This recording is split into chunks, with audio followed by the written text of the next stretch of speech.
Vai esi gatavs atklāt noslēpumaino nakts valodu? Sapņi ir simbola valoda, kurā tu sarunājies pats ar sevi. Tas ir veids, kā tu sev liec risināt lietas, liec aizdomāties, palīdzi pieredzēt šo realitāti, atrodoties tajā. Sapņi ir šī sapņu pasaule, tā ir ļoti smalka pasaule, ar kuru mums ir jāveido attiecības.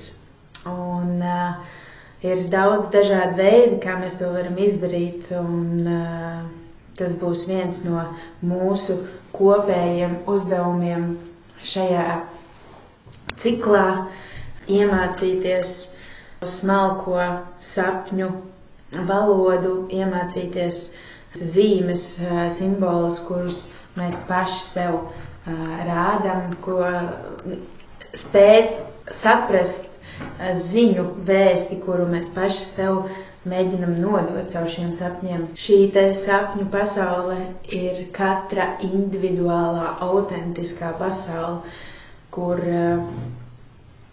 katram šis tulkojums un nozīme var būt pilnīgi atšķirīga. Un nevienmēr šie sliktie sapņi ir sliktie sapņi.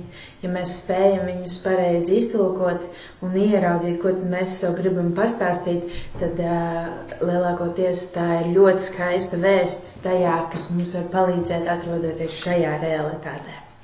Tāpēc, ja tas tevi uzrunā, tiekamies mūsu kopīgajos notikumos un kopīgi iesim šo ceļu un pieredzēsim sevi jaunā formā, jaunā spēkā, savā autentiskajā būtībā.